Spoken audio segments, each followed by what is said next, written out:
because you didn't work with him in the Navy SEALs, right? No. What was your first thought? Did you think the media was doing that, or did you think he actually did it? I thought he did it. Really? Yeah, I thought he did it. Even when there were people that I respected that say he didn't, there were people that I respected more who were still in, who were saying that he did do it. And because those guys were in, I thought, well, they have more information than I do, you know. And I really value the information that I get from some of the guys that I still know inside of there. But when they told me that, I was like, definitely. If they're saying that, he's guilty. And can you tell people what he was accused of specifically? Oh, he was accused of a couple of things. He was accused of the main thing was the one thing that I didn't get, and this was the main thing, was he was accused of killing an ISIS fighter in war. It's supposed to be a good thing, right? But once again, you got half the country jumping on this train. I mean, let's think about what ISIS was doing to us, and all these other terrorist organizations. They're cutting our dicks off after we're dead, stuffing them in our mouth. They're raping little kids. They put little kids in cages and burn them alive. They chop off news reporters' heads on international television.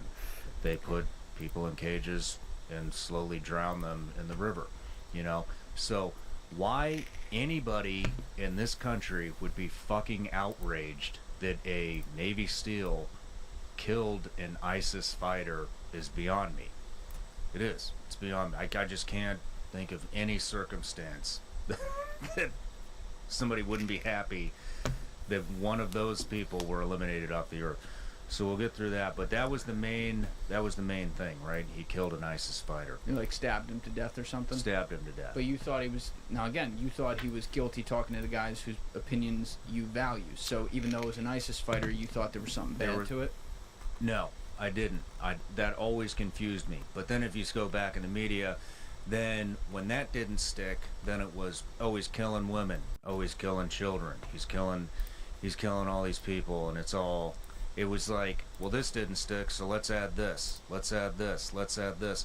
And anyway, so because I had valued the opinions and the information that I was getting from former teammates of mine who are still in, I mean, I figure they've got to know. I mean, what the hell do I know? I've been out for over 10 years at this point. Close to, anyways. Then when I got him on the show, much like the Blackwater episode, I realized I was like, this guy got steamrolled too, you know? And even after actually, I don't want to say that because I'm not 100%, I don't remember the exact timeline of the case, but he may have been, it may have been thrown out after this, but even a Marine came out and said, I'm the one that killed him. Oh, they killed the fighter. Yes, I'm the one that killed the fighter, which I believe that's what got it thrown out. Mm. But the Navy was still on him. They tried to pull his trident, which is it's the SEAL insignia that you wear as a Navy SEAL. They tried to take his retirement. And that's where Trump kept having to step in and say, give the fucking guy his retirement back. Give the fucking guy his rank back. Give him his trident back. You're not going to do this. We already went through this. It's been through court, you know, and they had witnesses lying on the stand. And so when he came in for the interview, like I said, it was very similar to the Blackwater episode where I'm going to be honest, I was disgusted that I was ever a SEAL for weeks after that. I couldn't believe that I had spent time within a community that fucking burns their own people like that for killing an ISIS fighter. I mean, it was. Do you think they just bought what they were sold, kind of like you did? That is what happened. They had upper head shed throughout the SEAL teams running around telling the knuckle draggers like me, hey, we have video of them doing this. It's all going to come out in court. But they didn't. They didn't have any fucking video of it. Nothing came out in court. It was all lies, all of it. That's where you lose me, when you start like making claims about stuff you know is not true. Like, oh, we got video. No, you don't. Yeah. And my understanding is that he was a particularly hardo, known as like a hardo within the community, but also within like the training realm. So some of the guys didn't like him because of that, and so perhaps that's maybe why some of the people who were quote unquote witnesses were pressing that. Oh yeah, he probably did that for sure. Look, just like you have lazy pieces of shit in corporate America, you got lazy pieces of shit in the SEAL teams too, and especially not all of them, but it came with the next generation. You know, it came with the gaming generation. That's how, I think, where it started. You got guys that would rather sit on their fucking ass and play Call of Duty. That's how, and where it started. Play these video games rather than go out and do the real thing. And Eddie's around my age. You know, he's my generation.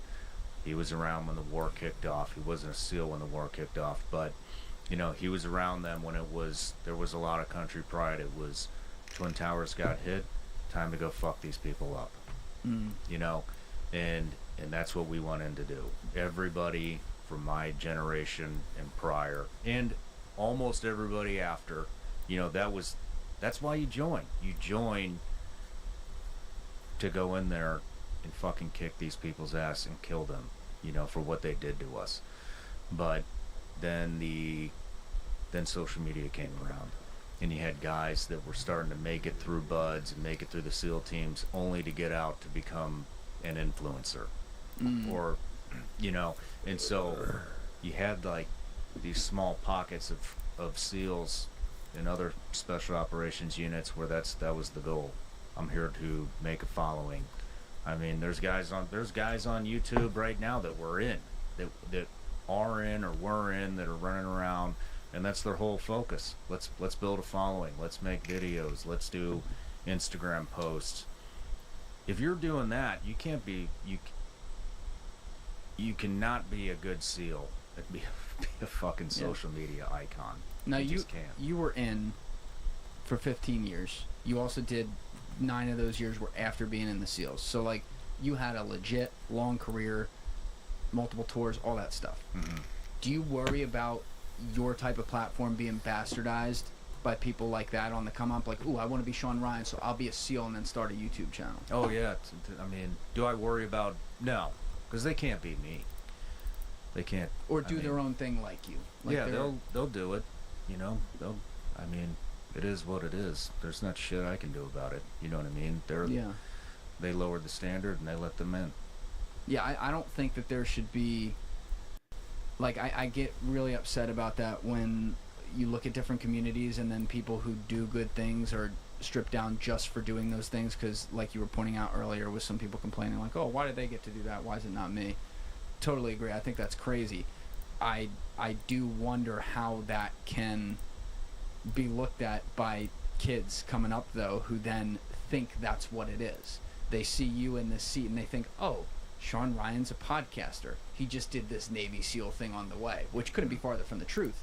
Nor did you ever know you were going to do that. You came into it very honestly and have created a great platform. But, you know, I would imagine, especially with, as you pointed out, like the younger generations who are not just kids but also different minded, I don't want to say like they're too dumb to see through that, but some of them might be too dumb to see through that. Well, most of them, I mean, you know, to be 100% honest and fair to the teams and in the community, I mean, they got to get 99% of these guys. I mean, you're not going to make it through that training pipeline, you know, wanting to be an influencer. Right. You know, and so there's that aspect as well. But I mean, I can't even believe that they're able to post some of the shit that they're able to post and make videos and become a public figure. I mean, that was an OPSEC violation when I was in. That was a major security concern. Yeah, I wasn't even aware that was a thing, that active guys are doing that. Yeah. Maybe I'm totally like out of the loop there, but I don't like that for the same reason that, like, I know there were like some military and Marine guys who, when TikTok was coming out, were posting on all the, you know, the videos and stuff, and they were like, oh, Sean Ryan, he's a SEAL, and I'm like, oh, okay, cool. But like, I don't on all the bases and stuff and drills, and then they got banned from doing that because it's like a China-owned app. Yeah. And that wasn't exactly good for data. Like, I thought that was like as far as it went.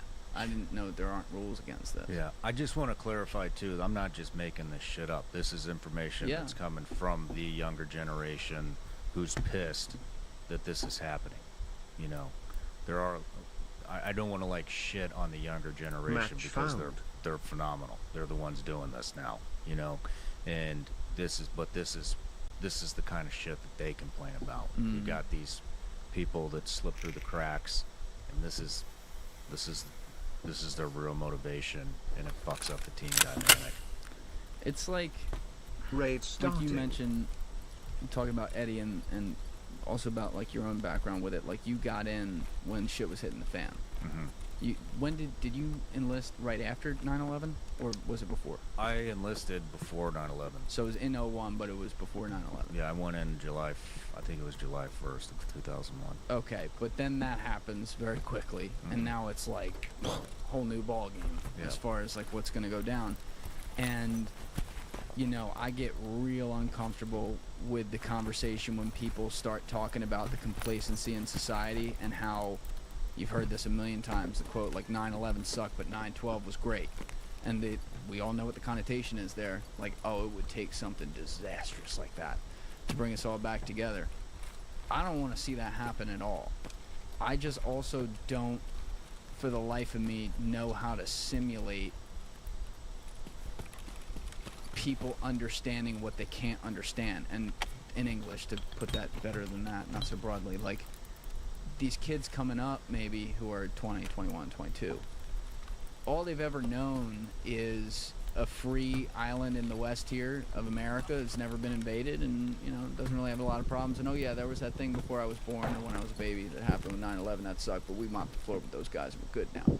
And it's almost like there's that, life's just gonna keep going on, nothing's gonna happen. And usually when you look at history, when you're thinking nothing's gonna happen, that becomes a societal thing. Something happens. It's already happening. This is the new warfare. Everything you're seeing. What do you mean by that?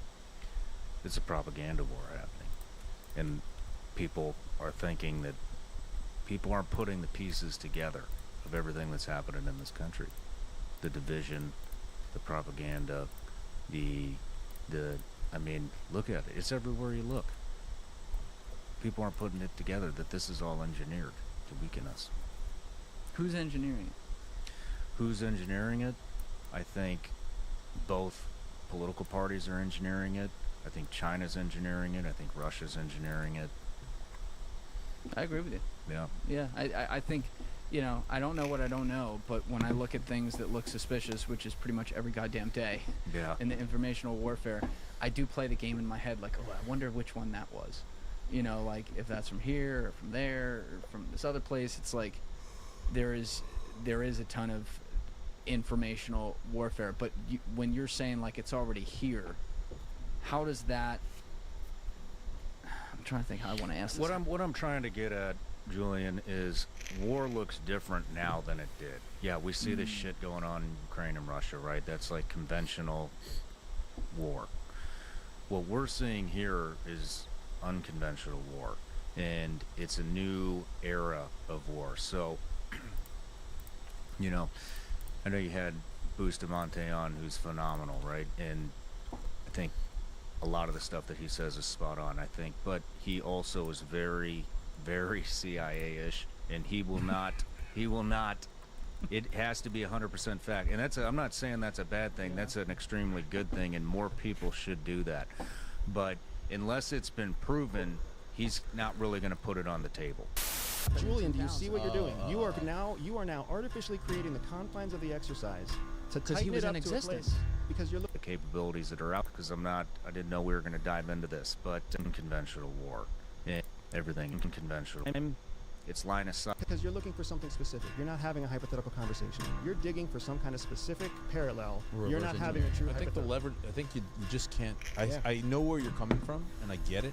But the leverage just isn't in that particular piece. Deterrent is everything. Does that make sense? 100%. So, what I'm getting at is, let's look at all these different angles. And I brought up a lot of this stuff during our interview, right? Look at all the different angles that China has on us with our power grid, the fentanyl crisis, the supply chain, COVID, all these. I'm missing stuff because I didn't know we were going to dive into this, but they're buying our farmland. Look at all these weird things that keep happening all over the country, all these food plants that are blowing up, chemical spills, water sanitation issues, even our power grid. You want to talk about the power grid? I mean, just interviewed the hacker. I know what these guys are capable of because I've seen this shit working for the agency. The spy balloon that came over. I made a big stink about that. All the people who don't know shit about espionage and cyber warfare and all this stuff, and I don't even know much about it. I just know some of the capabilities that are out there. When that spy balloon flew over, what was it? Everybody's like, oh, who gives a shit? You could get this information on Google Earth. That's just that's a face palm. Yeah, can you explain why that's a face palm? Because they're not looking at Google Earth. They don't need imagery. They need fucking data. And so when the things like that go over, what it's doing is it's sucking data. It could be sucking data out of your phone, could be sucking data out of the computer, could be sucking data out of our nuclear silos, could be sucking data out of Area 51, could be sucking data out of the White House, anything that it flies over. How do those things work?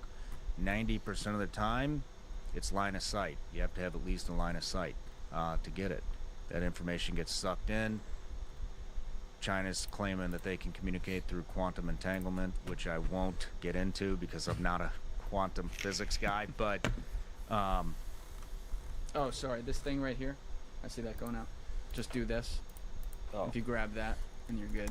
I forget to tell people that sometimes, but I usually just tuck it in the side of my chair and you're good. Okay. It's not affecting the audio, though. Oh, cool. It's just in your ears. Where was I? You were talking about how everything is line of sight and they can suck up the data. Yeah, so they suck up the data and then it gets transmitted to China.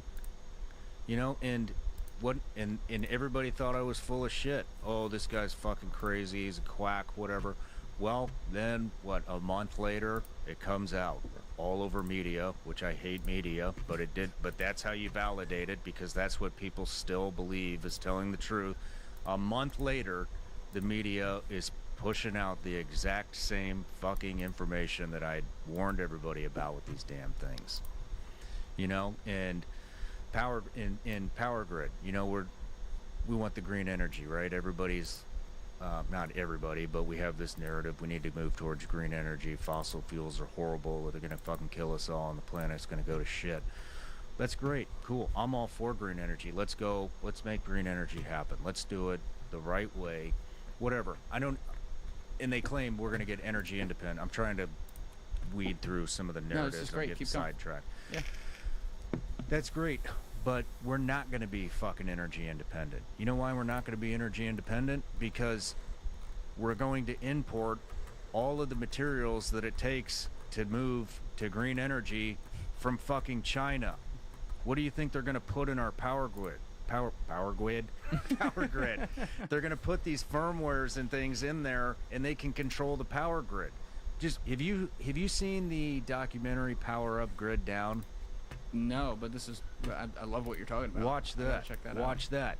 So our power grid is extremely weak. It hasn't been updated since I don't know when.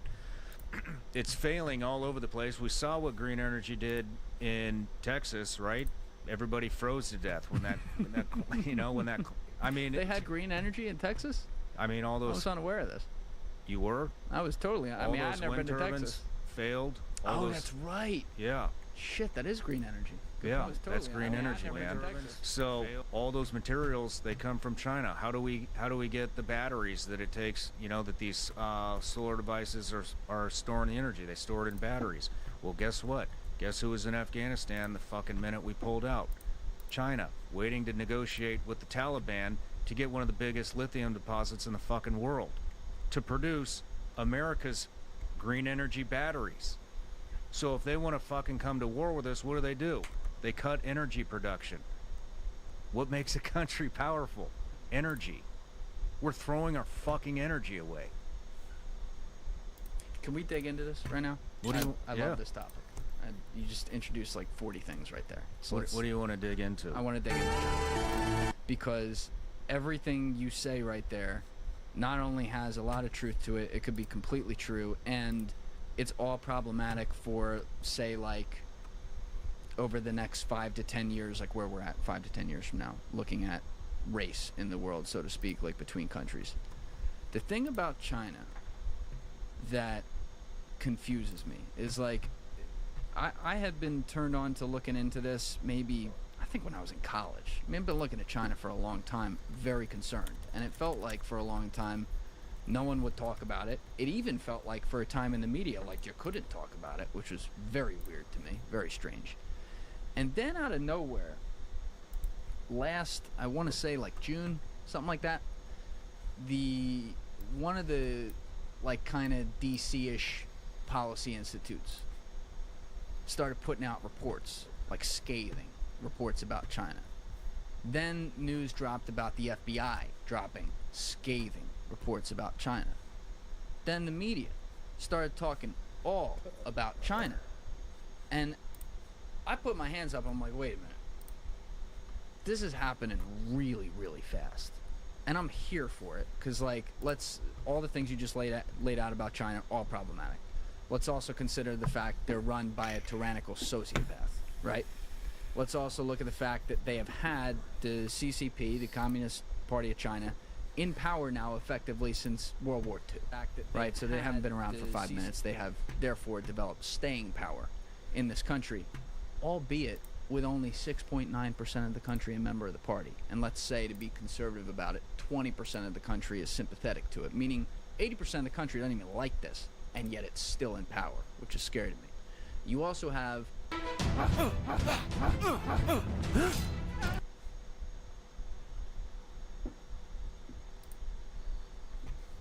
an enormous population. I say for the moment because, ironically, the same country that was having the one-child policy 20 years ago is now having, like, people aren't having kids problem, which is interesting. But right now, 1.4 or 1.5 billion people, whatever it is. And it makes all the sense in the world, especially when you've looked at the quote-unquote, like, war footing patterns you've seen over the past probably 3-4 years specifically, that it's like gearing up this US-China thing. My only question there is not like, yo, is Xi Jinping evil? We know that. It's not like, yo, are they stealing our data? Evil. Yeah, we know that. It's not like, oh, are they taking advantage of other countries around the world financially? Yeah, we know that. They're doing all this stuff. That's real.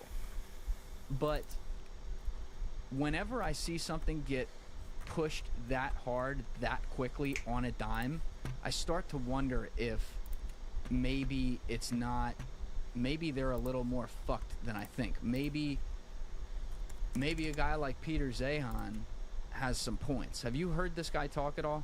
Yeah. He's very interesting. Now, he's one of these dudes who's like, in my opinion, just from what I can see, I don't know, so brilliant that like he's like 12 steps ahead on everything, and he also comments on fucking everything. So he's got to be wrong about some stuff. Like, it's not possible to be right about everything. But he is so hardcore, like, oh, China's fucked, which I don't think that. But when I hear that, at the same time, you know, this guy who's operating as his own geopolitical whatever online, and then at the same time, the whole power of the media is going behind this whole China thing, I start to wonder if it's not quite what we think, if, like, they really are behind, and if they are in the end days of the CCP, which would be, I think, great for the world if the people there rose up and took out that government and replaced it with something more free. Do you ever wonder if, like, some of this maybe isn't quite what we think and isn't going to be as big a problem, and we're potentially using the military-industrial complex to gear up for a war to create an enemy for this country? I'm going to answer your question with a question. Would you bet your livelihood on that? Absolutely not. Me neither. Yeah. Why would you? When we can produce it at home. You know, and yeah, it's starting to make the mainstream media. It is. But I want to go through, now that I've been now that I have my brain back on this subject, they are behind the fentanyl crisis with the cartels. They're settling Africa. Now they're negotiating lithium mines in Mexico. What do you mean they're settling Africa?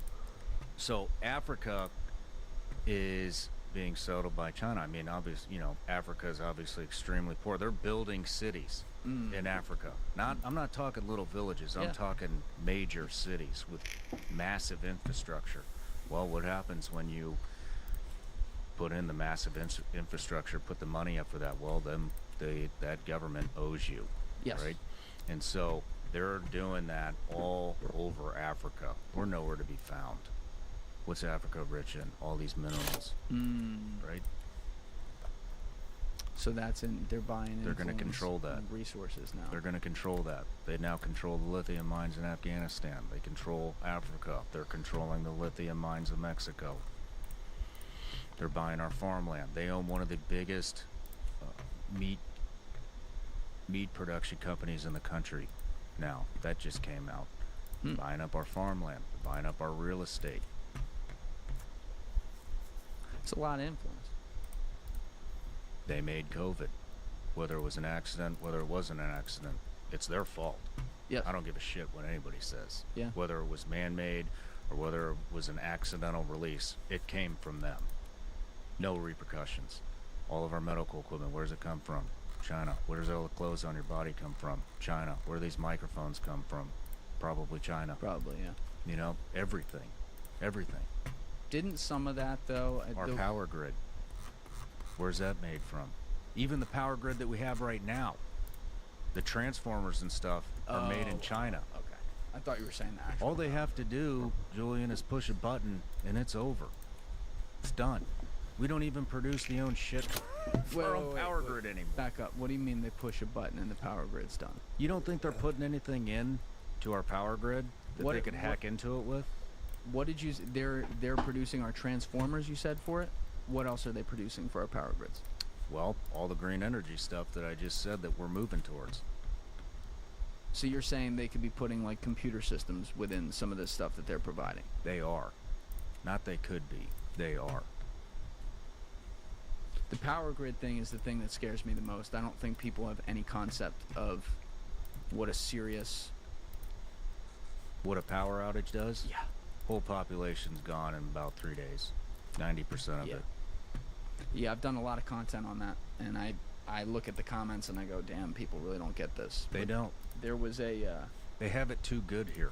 They don't dive in. They don't research. All the shit that we were talking about at the beginning of this podcast.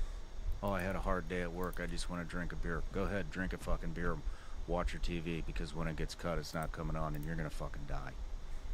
Do you have a backup plan for if that happens? Oh, yeah. Yeah. Do you? No.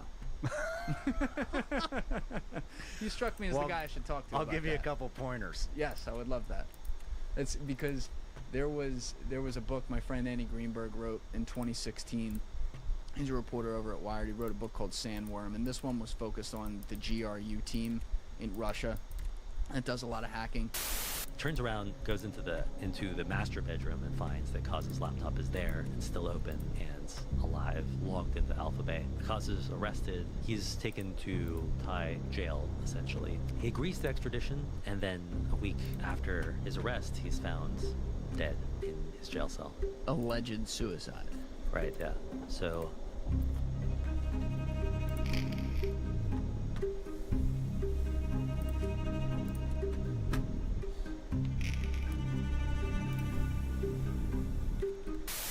But he does all kinds of reporting on China and North Korea. Like, he's very aware of the capabilities of all these different governments.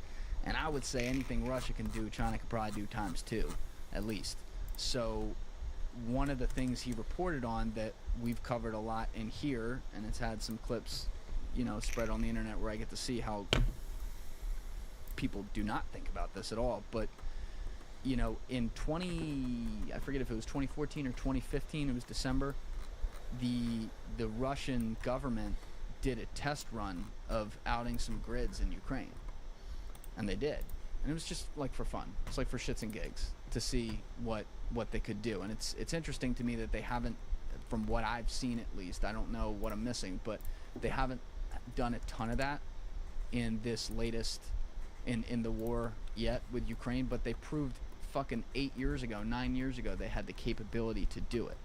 And the amount of problems that to your point, having the power grid out could cause. Like, I had a clip where I closed saying if they shut down our power grid for, I think I even said like a month, I was being conservative. I was like, how many people would die in this country? Millions. And people were laughing their ass off at me.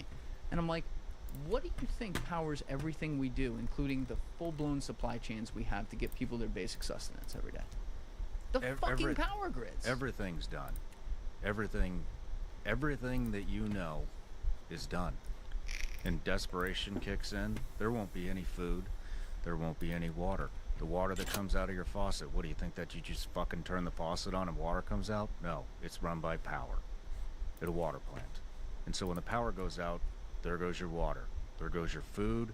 There goes your heat. There goes your cooling. There goes your gas.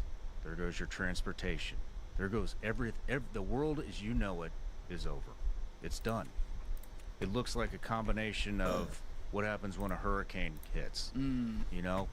You can't get water down there. Why? Because there's no power. The roads are blocked. There's no power to clear the roads, to get supplies down there. They got to bring it in by air half the time. Then people start getting desperate. You see looting. You see crime rise. Crime's rising in the hurricanes just because people want some new sneakers. Wait till you see what it looks like when they just want something to fucking eat because they haven't eaten in 3 days. Or they're starving to death. They're dying of thirst. They're dying of heat exhaustion. Then throw in like some of the stuff you saw during the BLM Antifa riots. Add that to the mix. Because we're talking mass scale. We're talking an entire population with no power. The only way you're going to survive it is get out of the city, number one. And then you look at most Americans. I mean, there are no plumbers. People can't even change a light bulb half the time nowadays. You think you're gonna survive with no power? Let them laugh. In British Columbia, we each face a question. What kind of province do we want to live in? A failing healthcare system, soaring costs of housing, unprecedented wildfires, corporations. Keep laughing. It's scary. I didn't know if I was, it sounds like I didn't know if I was crazy to think it, though, when I was first really concepting this, when I was reading the reporting about that attack and what this could do on a mass scale. But I'm like, damn, if they took down like half the power grids in America for whatever length of time, a week. No money, no communication, everything is gone. Am I crazy to say that that's like worse than a nuclear bomb? Well, I mean, some of the nuclear bombs, that's what they do. That's what an EMP does.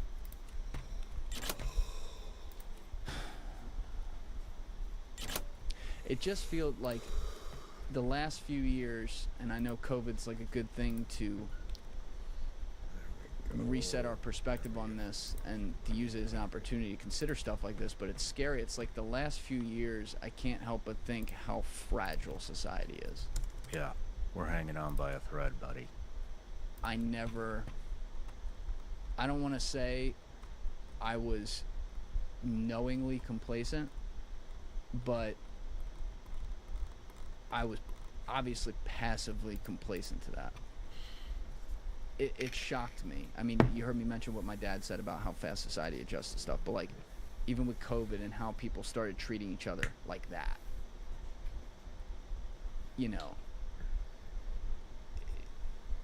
There's this idea that kids never really grow up. They just become adults with courtrooms instead of sandboxes. Pretty hard not to think that when you see that. Imagine a power grid.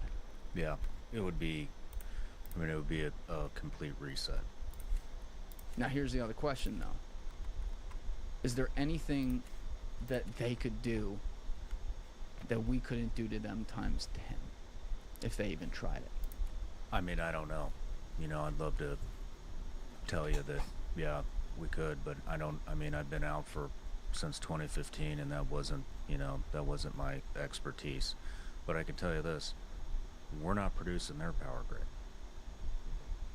True. The power grid is a real...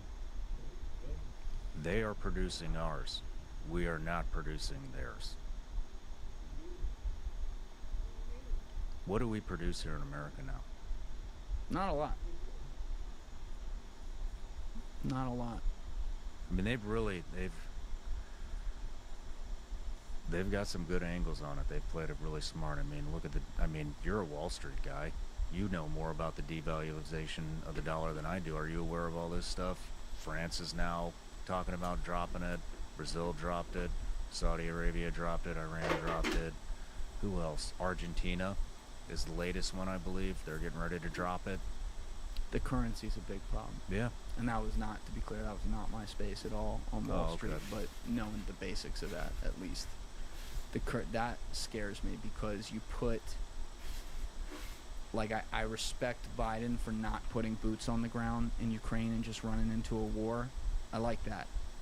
But the box you put around Russia to put them completely on their back feet from the West, to now have them playing in the same sandbox, those two countries right there, China and Russia, that's not great. Mm-hmm. To me, when I see that, now you are talking about shared resources. Now, will they eventually turn on each other? Of course they will. They're fucking two dictators. That's what they do. But on the lead up to that happening, they might not turn on each other for a decade. There's a lot that can happen in fucking 6 months, let alone a decade. Mm-hmm. And, I think there's a lack of respect in the world for us as a leader right now. And that is a part of what is good, not just the blowback on Russia, but that is a part of what is leading to a loss of confidence in the things that are literally the underlying of what makes us powerful, which is our currency.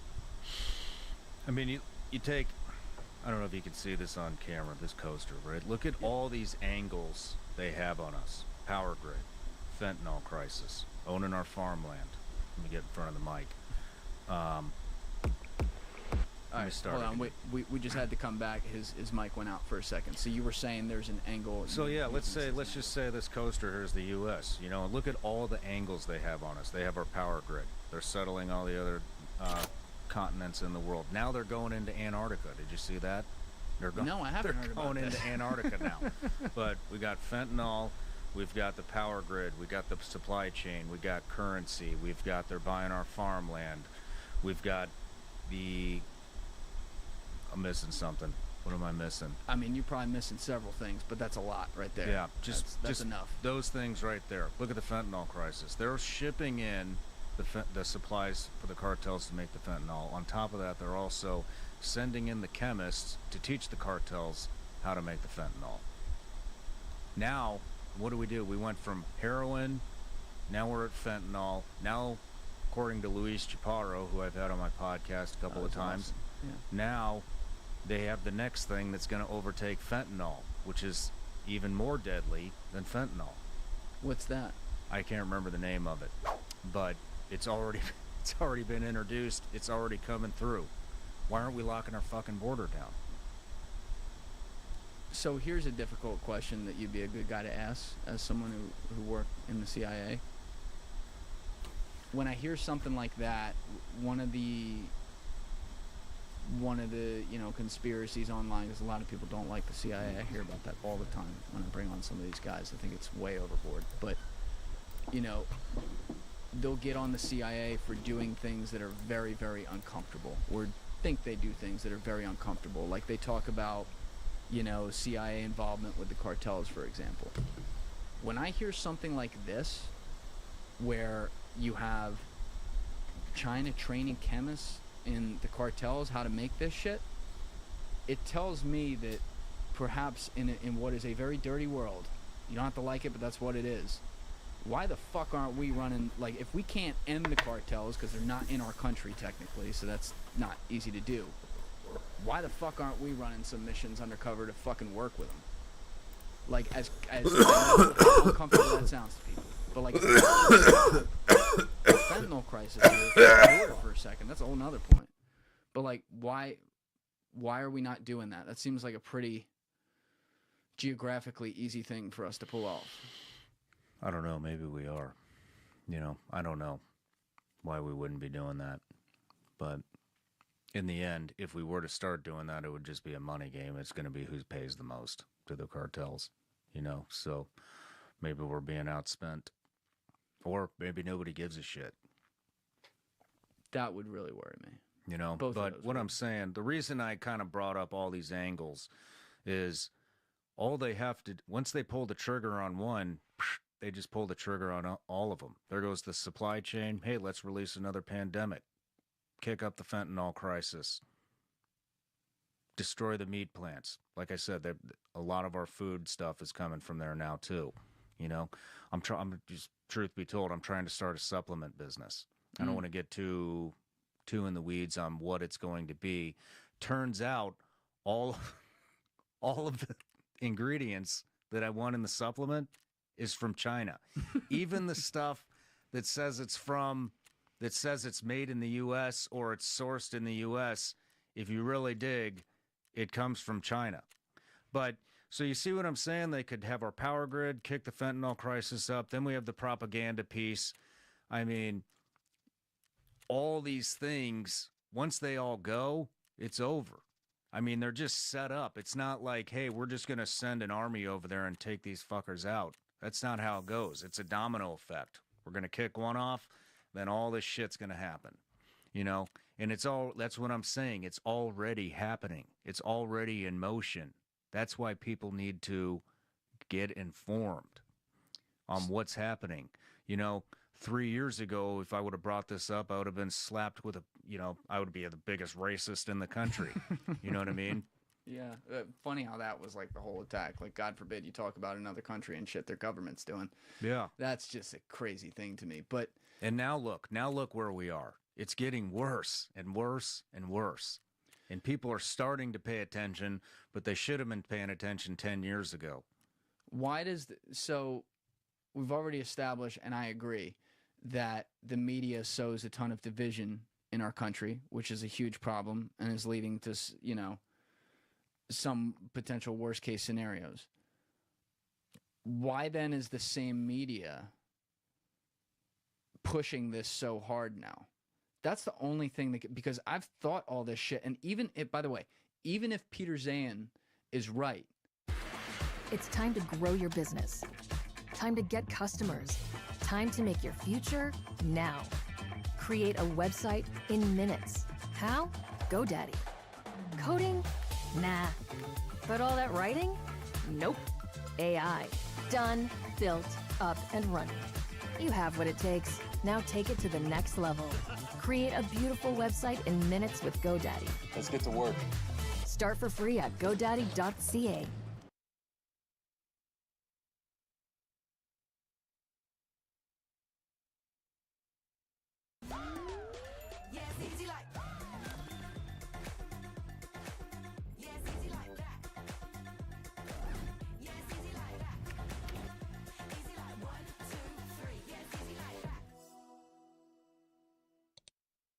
About some of the downfall China's going to have. One thing he does say is he's not talking about tomorrow. He's talking about 10, 15 years out. Mm-hmm. And we've already also established a lot can happen in 10 to 15 years on the way there that can fuck us in the process. So that it does scare me a lot. But like, why why is the same media who seems so intent on making money by just dividing us and pissing us all off now trying to unite us around a foreign power that 3 years ago, like you said, you're being called racist if you even mentioned that COVID, came from there? I mean, I don't know. You know what I mean? I'd love to be able to answer that. Maybe it's, they're failing. Everybody knows media's failing, and they're starting. They're not going to go out without a fight. Whatever's going to get people to click on their bullshit, they're going to click on it, and I mean, man, I really hate going into this. I don't like getting into politics, but I think a lot of it had to do with, Trump was tough on China. He was extremely tough on China, and that's why it all came out. You're a racist. You don't like China. You think this virus came from China. You're a racist. And And it sucks that they did that because that word doesn't even carry the weight that it should anymore because it's been overused. But I think that's a big part of it. Now they're trying to make this new guy, you know, look like some kind of a fucking hero when he's just... he doesn't... I mean, come on. You talking about Biden? Yeah, I'm talking about Biden. They're making him out to be a hero? I mean, yeah, you know, they're trying everything they can. I think they're trying to make him look competent, and I don't think he's competent. I don't know if they're making him a hero. Well, whatever. That's hard to do. All right, hero, I don't care. They're Right. trying to make him look good. Right. Why are they trying to make him look good? Because they like him better than Trump. They're that small-minded. You know? That's just, like, you know, it's a sad state on our country when, like, that's your choice there. But I agree with you, like, guy can't talk. He can't talk. Yeah, I know. I mean, I remember, because you know, yeah, I'm a conservative, but I hate conservative media. I hate liberal media, you know? And I thought that first debate, I was so tired of listening to right-wing media talk about how incompetent he is, and he can't put a sentence together, and he's not there, and I was like, this is bullshit. There's no way in hell that somebody is going to run for president that cannot put a sentence together. And then I watched the first debate, and I looked at my wife, and I was like, holy shit, like, this is real. Yeah. This guy he can't formulate a thought. I think my thought is that their candidates were just so bad, like they were overthinking it, and then COVID happened, and they're like, well, we got a guy who's been there for 45 years, something people have seen, we'll just market it and hope he doesn't talk too much. Where's And the I guess it PMC? worked because enough people hated Trump, but, you know, to have those options, it's an indictment on the country to me. And you know, this guy, I used to caddy at Wilmington Country Club for years, where he's a member, and I used to caddy regularly for someone close to him. I never met him, I never caddied for him, but I stood on the practice tee with him on Saturday mornings sometimes. And what's crazy to me is the last time I saw him was like late summer 2014. And I knew he was there because the Secret Service golf carts were all there. So I'm like, okay, obviously Biden's here. And I'm down on the practice tee behind the guy I'm in caddy for, and he walks on the tee, and I mean, this guy was busting everybody's balls, like, hey Jim, how are you? Go fuck yourself, Joe. Like all this shit. Gets up, takes out the driver, stripe 250, stripe 250, stripe 250. Like he looked yoked and everything, and I'm like, looking at him like, isn't this motherfucker 70 years old or some shit? I'm like, he looks pretty good. I was like, damn, like this guy he might run for president. And then he didn't run in 2016. And then he goes and announces his run, I think March 2019. So this is less than 5 years later. And I remember, I believe he gave the first speech like in Philadelphia, and it was outside. And they played this on TV, or I guess I probably saw it on Twitter. And I'm like, he couldn't talk right away. Like this wasn't like it happened like as he got close to the election. Like literally from the first speech, like I'm like, did he have 10 brain aneurysms? 3? Like what? Like what happened between then and then? And like to me, it's just such a slap in the face that like this is what we're gonna get. Like what do you think the world thinks of this? Like we already had Trump for 4 years. That was not ideal in the world. Now you're gonna give this guy who at least Trump could talk. You know what I mean? Like it just. There's no way that doesn't have downstream effects. You cannot convince me of that. I mean, I don't know. I don't want to beat a dead horse, and this isn't a topic that I like to discuss because then you get labeled. You're this supporter. You're that supporter. Yeah. I'm just fucking calling it how I see it. That's fine. And do it.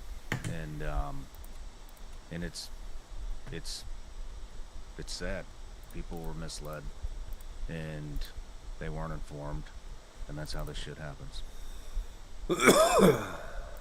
What do you think happens in the next election? Do you think it's a rematch? Man, I hope not. Dude, I'm right there with you. But I don't know, man. I hope some younger blood comes in, but Yeah, I don't know. I mean, who do I gotta fuck for like a 50-year-old? I mean, this is crazy. Yeah. We got 80-year-old guys talking about running the country. It's just not to be like disrespectful to older people, but like you had your time. You know what I mean? Like you need someone younger and vital in there. I just don't know why that's not like a requirement of the job. But you know, caught in all the middle of the politics though is the ever important, always happening foreign policy of the world that we've been talking about. And so I'm glad you let me play some devil's advocate today with the China thing. But again, like all the problems you point out are things that I have been concerned about, and I think are fair to have concern. It would be catastrophic if any one of these things kick off. Food supply, especially the power grid. That's the end. That's it. Yeah. Complete reset. 90% of the population dead. 3 days. Done. And Gone. you said you don't know. It wasn't your purview within your work to kind of know what we're working on as far as like deterrence with that. No, I mean that would be no. I mean I'm going after Taliban, Al Qaeda, ISIS, shit like that. I'm not involved with how we're going to combat China. On a good note, you want to talk about some good stuff? Let's talk about some good stuff. You know, on a good note,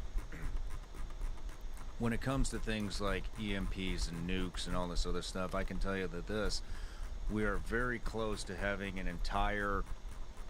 this sounds crazy, but an entire energy field around the U.S. that would disable anything that came in. So that would, everything we're talking about, power grid problems, all that. No, that could... I'm not talking about power grid and hacking in and propaganda and all that. I'm talking about blunt force type stuff. Like nuclear nukes. Weapons, missiles, EMPs, shit like that. How does this work? I don't know about this. I don't know how it works, but I can tell you warfare's changing. You know, tech's, it's just getting bigger, getting stronger, and now we literally have energy weapons. So these weapons can disable drones, they can disable helicopters, they may be able to disable satellites, and from what I understand, from what I know, this is coming from the former Secretary of Defense that I had on my show, is now we're getting the capability to have an entire, basically a perimeter that goes around and over the United States that's an invisible field of energy, which will basically disable or destroy anything that comes into it. Well, that's pretty fucking awesome. It's pretty cool, right? Yeah, that's exciting. So that's good. How much are you allowed to talk about on a general basis your 9 years or 8, whatever it was, with CIA? I mean, I don't know how to answer that question, but why don't Meaning, we like, just go into it and Okay. I'll navigate through. All right. So, just to give people some background who don't have it and aren't familiar with you, after you left the Navy SEALs in 2006, how long was it before you went and joined the CIA, and how did that work? What did they bring you in to do? Vistaprint prints everything you need to get your brand in front of your fans. Like t-shirts, water bottles, totes, and hoodies too. Which means everyone can take your brand and sip it, work in it, work in it. They brought me. So when I left, I did a quick pump at the State Department. It was a horrible experience. Lasted about a week, maybe 2 weeks, and I said, "Get me a flight home. I'm fucking out of here." Went home, and I didn't know these were the two things at the time, but I was being recruited by a friend to go to try out for CIA, and then I was being recruited also by another company to go to work for NSA, and which actually the NSA was paying more at the time, but I wound up going with what wound up being the agency, because I had personal friends and people that I'd worked with prior to in the SEAL teams that were vouching for that program, and that was extremely important to me. Who am I going to be working with, and what backgrounds, what kind of knowledge do these guys have? I don't want to be working with, no offense, but with the level of work that I was anticipating we were going to be doing, I didn't want to be out there with a Bank of America security guard or a local cop. I want to be with guys that have been around and seen some real shit overseas. You know, not that these guys don't see anything, but I like to be with my own. I know what we're capable of, and I know what they're capable of, and I feel more comfortable with my peers. So I chose that, and so what it wound up being at the beginning was, it started out as protection for people like Bustamante, right?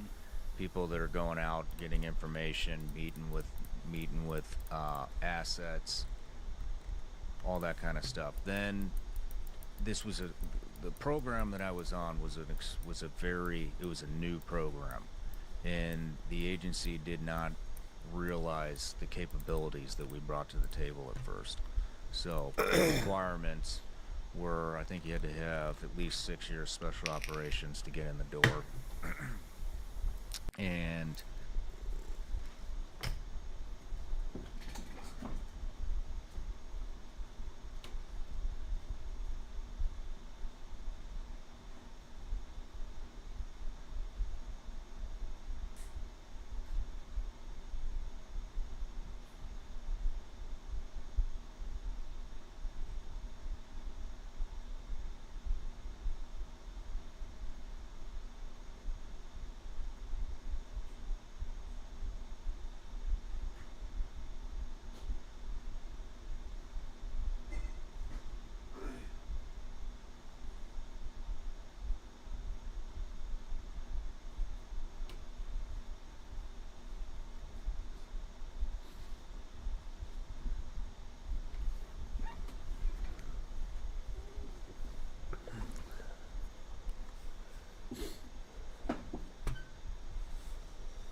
so that specific portion within the agency was, I mean, there was a ton of experience there, and they didn't realize what all we were capable of. It was, these guys can do a lot more than protection. They can do surveillance.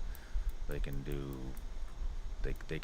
we can pretty much do anything. I mean, it's a large, at this point, it's now a large special operations unit where you're drawn from Green Berets, Navy SEALs, SEAL Team 6, Delta, Green Berets, Air Force PJs, Marine Reconnaissance, Marine Raiders, which are special activities guys, and you combine all of that knowledge into one unit. That's what you get. And they started, so when you go out into the field and you have a good boss and they're like, oh man, I wish we had this capability, it's like, well, fuck, we can do that. What do you want to do? Well, we want to set up comms and be able to push out a surveillance position over here to watch this portion of the border. Yeah, no problem. Well, what do you know, we need to do this. Okay, well, and so all these new capabilities started getting brought to the table, and then that started spreading, and it became a lot more than just basic protection.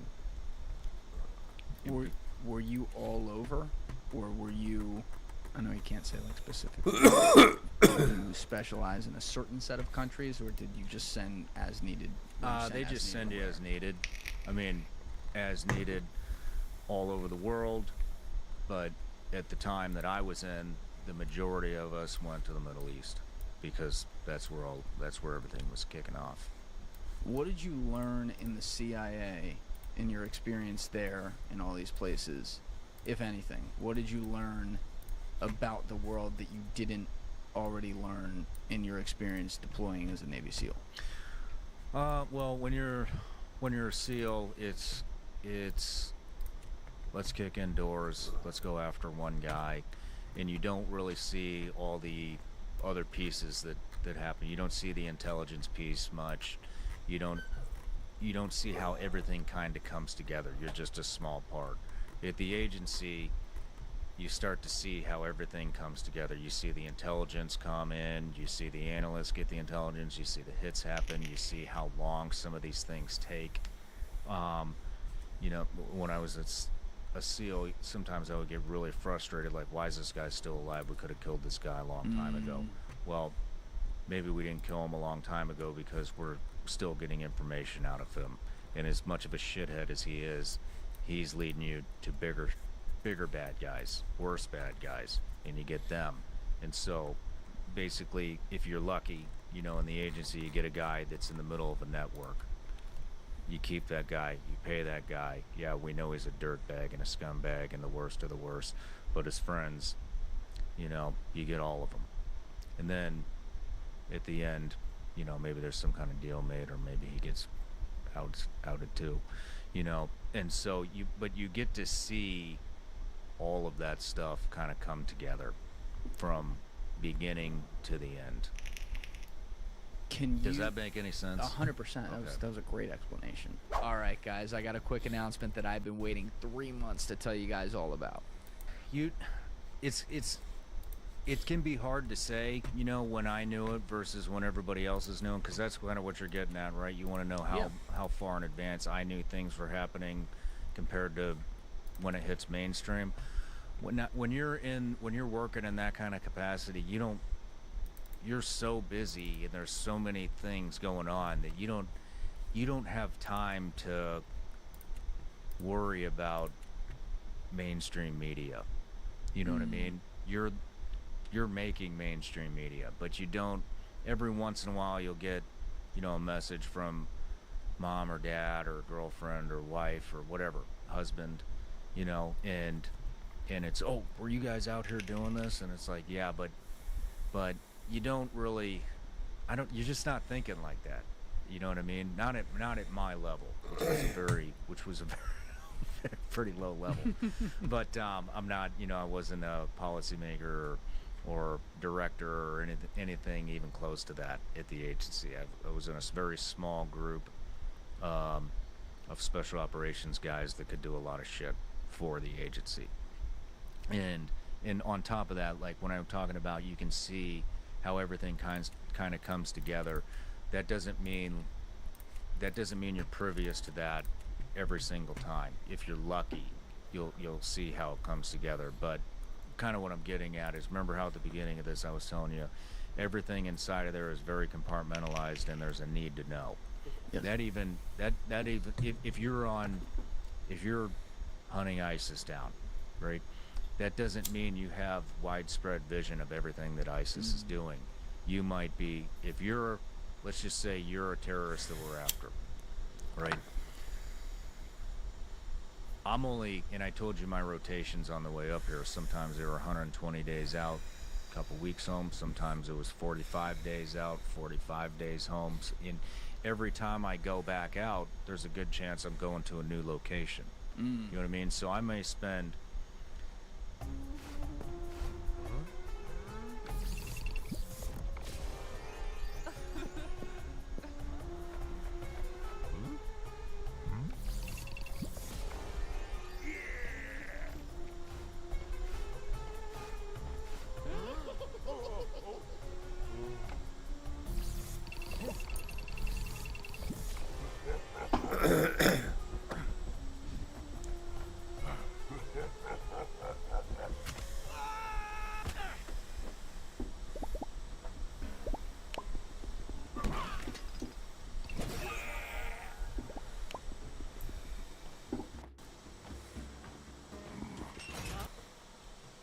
$45 days on a project that's been going on for 10 years, and it's going to go on for another 5 years. But the only information that I'm previous to is during my 45 days on that project. Once I'm removed from that project and go to another project, I'll never hear about that again, unless I get put back on that project, and that only happened a handful of times. And that's cool when you can leave a project and come back to it several years later and see how it's developed and see what all has happened since you've been gone. all the information that's come in. Who did we get? Who did we not get? Who's still out there? What are they doing now?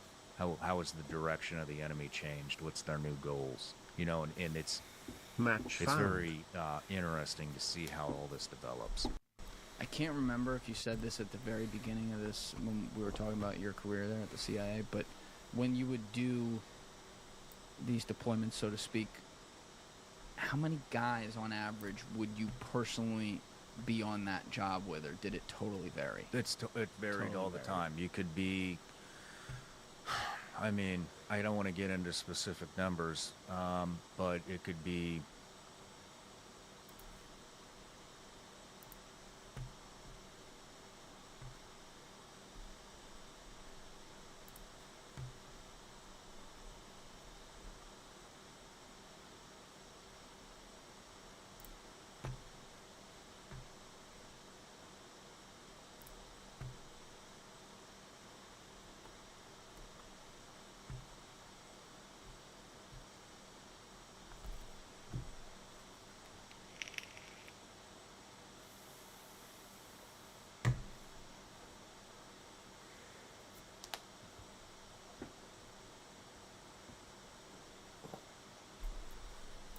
Raid starting.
check, check.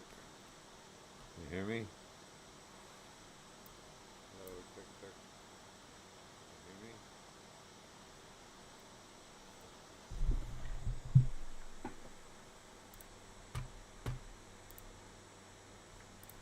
I mean, it could be a lot, you know, especially if you're at somewhere like a capital, then there's going to be a lot, and there's going to be analysts, there's going to be case officers, there's going to be operators, there's going to be targeters, there's all these people, you know, all of the leadership is going to be there. When you get out to some of these remote places, there may be times where you're out there alone. And what's as far as like the cadence goes, obviously there's a huge difference in that you're spying versus knocking in doors now, but was there a big adjustment to how communication in the field went doing this, or was it very similar once you're out there, minus, you know, being all kitted up and everything? I would imagine it wasn't really like that in the CIA, but like when you're out, let's say you're out in a city and you're doing reconnaissance on certain people, was the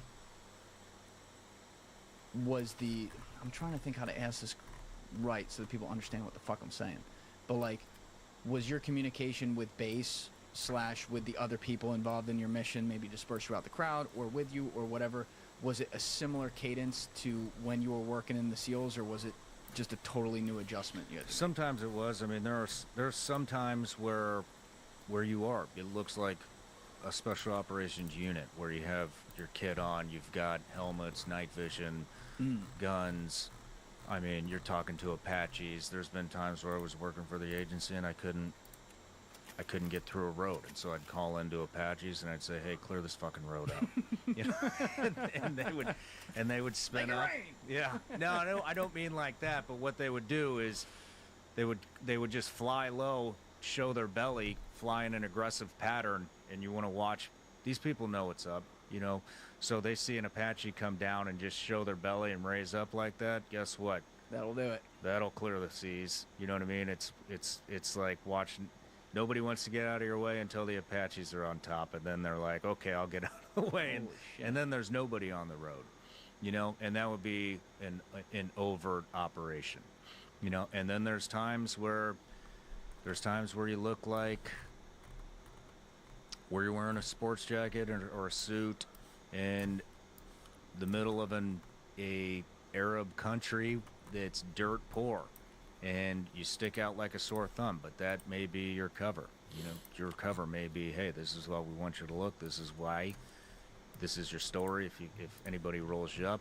And then there's times where you look exactly like everybody else that's out there. How much like spy training did you get when you went in there? I mean, quite a bit. A lot of on-the-job training. On the job, yeah. So not in it, that's what I was asking. So when they go after a guy like me, they're not looking to really train you. They're looking to see how much training you've had, how much you've retained, and how competent of an operator you are. If that makes sense, they're not looking to. This isn't like the Stanford recruiting fair where CIOs set up a little shop and like, hey, come work. Here's a pamphlet. Shoot your resume in. They already know, hey, these are the qualifications we're looking for. Now we want to bring these guys in, and then we want to take the best of who tries out for this. So it's like when I went through, it was about a month-long tryout that you go through.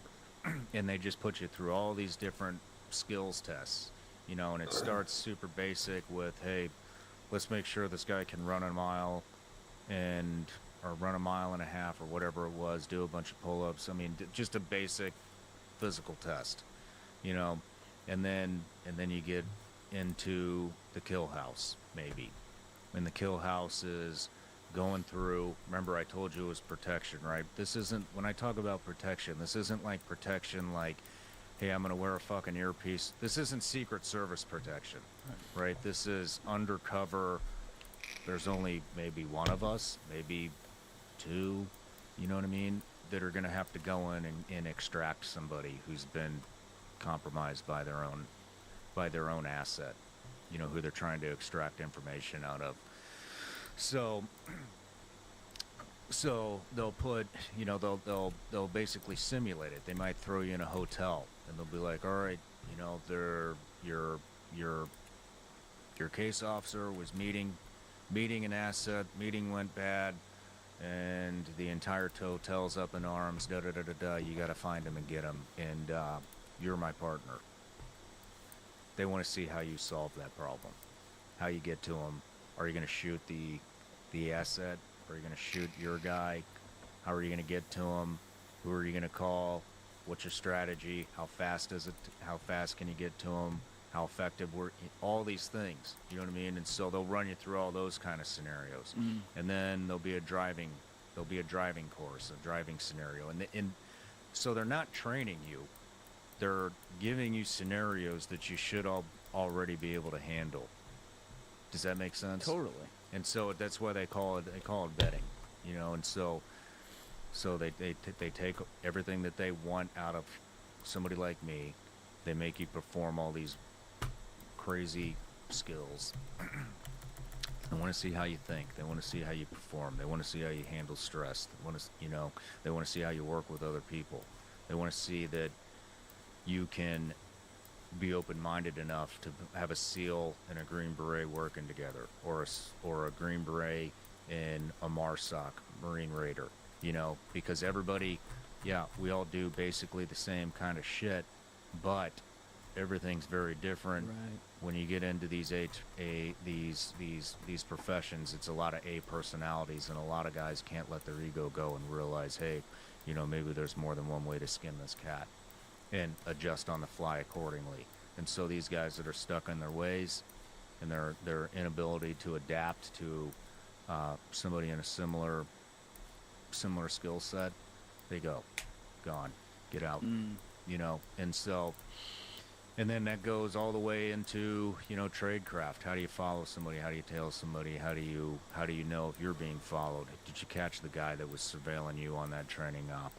All these kind of things. Did you have already through the Navy SEALs training in that? Yeah, did. Okay. So that's interesting. I wasn't really sure about that aspect within the SEALs, because again, it's like, you know, you're usually kitted up going in and kicking doors. I wouldn't associate that together, but most guys don't. I got lucky, and I got some training with the MI6.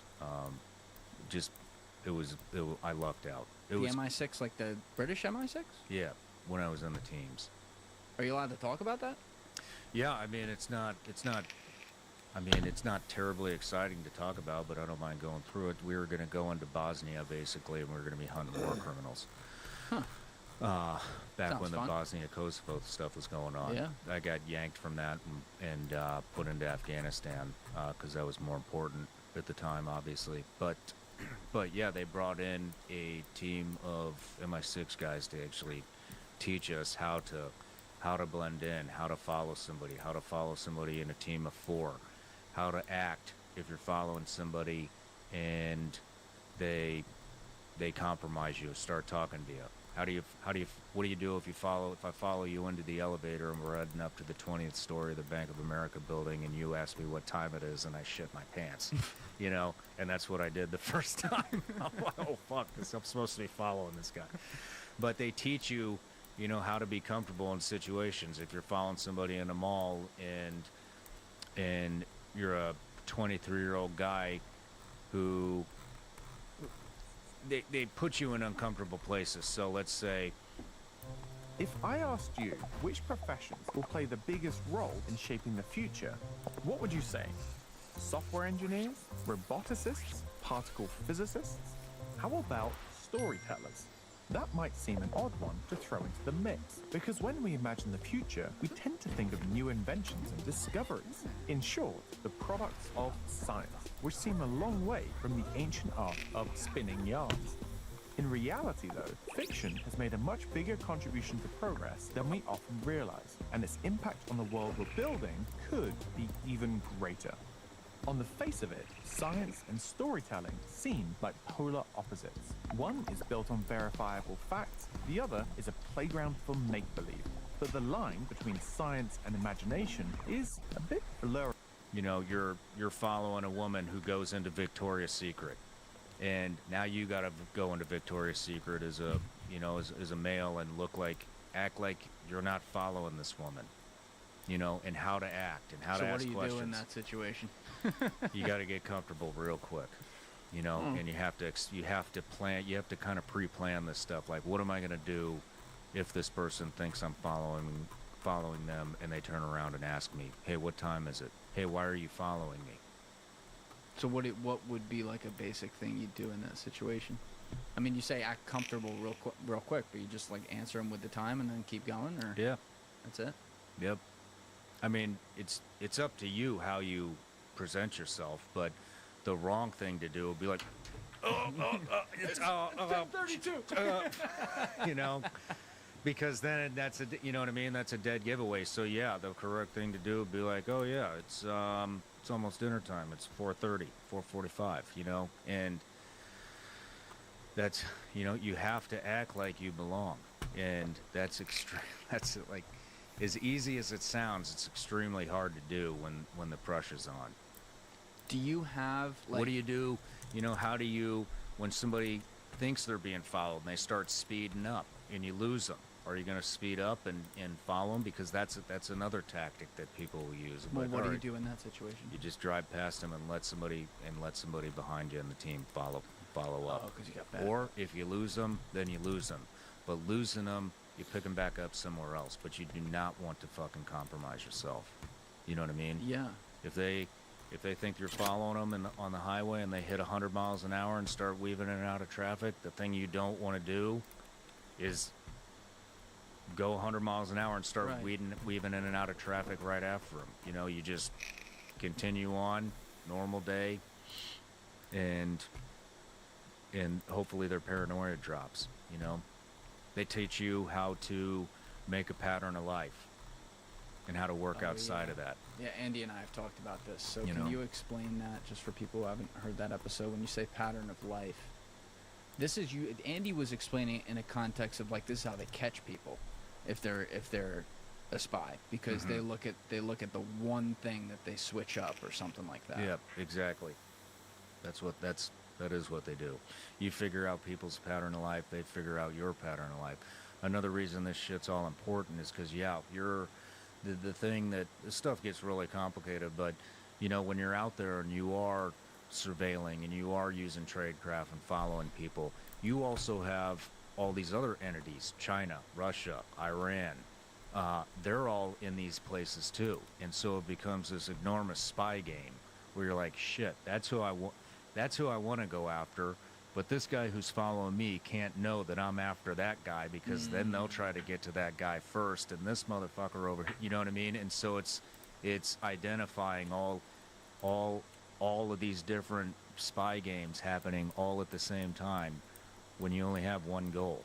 And so you see how complicated this shit can get, you know, and then conducting surveillance on their spies to figure out where their safe house is, what vehicles are they driving, what vehicles do we need to watch out for, what kind of equipment do they have. And so it's a we call it 360 720 game, where it's you got to be on look up, down, everywhere around, every angle, you know, somebody's on your ass. But what was the pattern of life question? Yeah, you kind of answered it through that a little bit, I think, but just to be clear, like, for the people that hadn't heard it, when you say establishing a pattern of life, let's say you drop into an area, right, and this is where you're going to have a job for whatever, a year, whatever it is. You need to, the way Andy explained it is, you have to set up, like, well, I have this front business, and at 9 o'clock I go here, at 5 o'clock I go here, and my wife cooks dinner at 7, and that's how it needs to be all the time, and if I break that, I'm going to get caught by somebody. Yeah, pretty much. So everybody has a pattern of life, you know? So most people, they work 9 to 5 job, they get up, make a coffee, they go to the same gym every day, then they go to the same Starbucks every day, they park in the same parking lot, in the same parking spot, they go to the same cubicle, they come out, they go home, every Friday night they go watch their football game at their favorite bar. And so you see, like, you develop this pattern of life. You have a daily pattern of life, a weekly pattern of life, a monthly pattern of life, a yearly pattern of life. And so you build this pattern of life. What a lot of people will do is they'll build this pattern of life because it shows that they're unassuming. Does that make sense? So it's, okay, this is just Julian. He's just here to get his fucking coffee every day. Yeah. He's not a threat. You know what I mean? And it makes people become lackadaisical when you get inserted into a place and build your pattern of life and people see your routine, they become lackadaisical. Even people that are surveilling you become lackadaisical. Nothing's more boring than following your ass from your house to the coffee shop every single day for a year. You know what I mean? Until the one time. Until the one time. And by the time that one time happens, they're so lackadaisical because they've seen you do the exact same shit every fucking day for a year. That's when you slip it in. But when you're doing these, you said they could be 45 day, 120 day. That you weren't really doing stuff where like you're in one place for 2 years or 3 years or something. No. So what kinds of, again, I don't know how, you go as specific as you can, but like what kinds of things would be a cover? And also, did you have diplomatic help? Like if you got caught, were you deniable to the government or? Yeah, I'm deniable. You know, I mean, CIA loves contractors for a reason. You know what I mean? So they do. I mean, the majority of it is comprised of contractors, not employees. And that's one of the reasons. But like I said, you know, pattern, I said pattern, you have a daily pattern of life, a weekly pattern of life, monthly, yearly, you know what I mean? And so, yeah, I was never at the exact same place for years, you know, and I can't go into what my cover may or may not have been. It's always different. Sometimes it changes, you know. Sometimes it changes at the exact same location, but you start to build these pattern of lives no matter what your duration at that spot is, because maybe, you know, if you think we're the only ones that knows that I was on a 45-day rotation, you're crazy. All of these entities that I just talked about, they all know the rotations as well. You know what I mean? And so the pattern of life may not be your specific pattern of life, but it's whoever is in your rotation, you know what I mean? Whoever you're replacing. Because I'm not just leaving and going somewhere else. Somebody with the exact same skill set is coming in behind me to fill my slot. You know what I mean? And so they'll pick up that pattern of life. We'll have a turnover for a couple days, maybe a week, and it's like, hey, this is the pattern of life. This is this. This is who you need to watch out for. This is what the Chinese are driving. This is what the Russians are driving. This is what the Iranians are driving. This is what they look like. This is how many of them are. This is their weapons. These are the cameras they use. This is how they transmit information. All that stuff gets passed. Yeah, that's what's confusing to me about thinking about the specific role you're playing, because you're kind of, you're in a spot where you automatically stick out if you're doing that. Like you said, they know the length of some of these rotations, so they see some white dude drop into wherever, you know, where there's not a lot of white people, and, you know, he's an American, and, oh, he's here for 40, well, CIA spy, right? Like, I don't see why, like, what you could possibly do to get them to not have some recognizability on you, because then, like, let's say you drop into one country, let's say you do a 120-day rotation, and then you leave. The people that were watching you, when they see you drop into some other country a year later, they got to know, right? Like, they got to know that you're not just like some business guy. Like, there's a high degree of confidence that you're some sort of spy. Well, I don't know how the hell they do it now with this facial recognition shit, but because that's a whole nother beast that I didn't have to deal with. But, you know, you're not always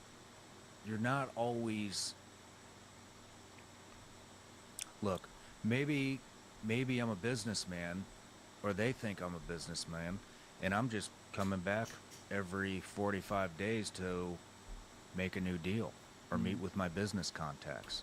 You know what I mean? Maybe I'm embedded in,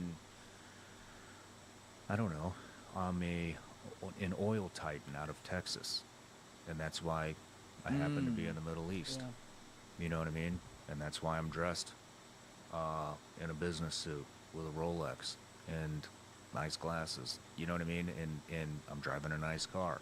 And then the next place I go, you know, maybe I don't know, maybe you see what I'm getting Yes. at, you know? Did you ever get made and know it? Oh yeah. Like a lot, or? I mean, not a lot, but yeah, it's happened. What'd you do? I got shot at. Oh shit! But I mean, yeah, you know, I mean, you do get made, and sometimes you have to come to the determination whether it's a judgment call, just like anything else. It's all right. Do we just roll with the punches and continue on, or do we get made by somebody that we need to drop the mission? You know, it depends. What happens if we do drop the mission? Maybe it's a mission that's not, you know, maybe it's not super critical. Maybe we just started it. And it's like, all right, let's just wipe what we did, let it cool off for a minute, and then come back. Or maybe it's something like, you know, I mean, it's not everything is of the utmost importance, like the Bin Laden raid. Right. You know.